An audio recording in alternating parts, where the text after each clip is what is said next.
As we mentioned a bit earlier, News Channel 13 is launching a new initiative to help spread positivity during this most difficult time. CRComeback, or Capital Region Comeback, is about sharing your stories of hope, resilience, and compassion. So we're sharing a story from New York Oncology and Hematology. A small group of staff who have been working remotely went back to one of their buildings for a surprise visit. They stood outside the windows of the infusion suite at Patroon Creek in Albany, holding up signs of encouragement for patients undergoing chemo treatment. Well, good evening. Skidmore College distinguished artist in residence Joel Brown has been making music for the better part of 5 decades, but he says his new song about social distancing and stay-home orders is probably his most relatable. It looks as though it's here to stay. Today's performance is on the front step of his Caroline Street home. 'Cause every day's the same. Brown has written and recorded a new song, Everyone's Gone Home, about the pandemic and its impact on all of us. It's 5 o'clock on Friday, and everyone's gone home.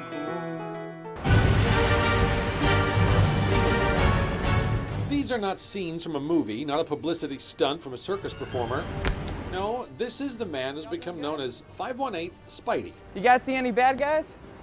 Not yet? All right, keep me updated, all right? The man behind the mask is not Peter Parker, but Ben Bowl. And alliteration, not all they've got in common. I've been climbing stuff since I was a little kid, so it just kind of came natural. Let's do it! The 20-year-old from Schenectady first donned a Spidey suit when he was 16 and worked as a kid's birthday party entertainer. You could say it just got in his blood. And now his Instagram page is full of incredible shots from all over the area. Volunteers, including the Watervliet mayor, loaded up a car with balloons and cards. You look really excited. They made a delivery to Ethan, who turned 12 years old today. The team wants to celebrate the birthday of every child in the city. Last week, they decided to do all the birthdays back to March 1st as well, and that took a lot of volunteers. They were phenomenal. They were coming in here grabbing 30 balloons at a time, and running out with them and delivering them. Meet Brendan and Patrick McNaughton. Back in April, the 8th graders got creative for a project. They noticed a lack of masks for people amid the coronavirus pandemic. They were running out of PPE really fast, so we decided to turn a tie into a mask. The boys say they got the idea because they wear a tie to school every day. Here's the video they submitted for the virtual competition. They said they had 2 models of their tie mask. Loco means crazy in Spanish, but it still doesn't do justice to how El Loco owner Patrick Noonan felt when he suddenly had to deal with adapting a popular in-restaurant dining experience to pickup and delivery only. 2 weeks ago, we had a rough week, so we know what our bottom is. We know what we have to do to stay fluid and make this worthwhile. He made the tough decision to close a separate catering business he operates, most likely a permanent closure, but the changes at El Loco seem sustainable for now, trying to avoid things like Grubhub says it's too expensive. So they're handling most deliveries themselves, which provides employees with a chance to keep working. The cover shows a 9-year-old boy gazing out the window, and we learn from the author that he's yearning for things to be normal again. Saratoga Springs writer Ruth Fine Lavelle has penned a children's book set in the middle of a pandemic.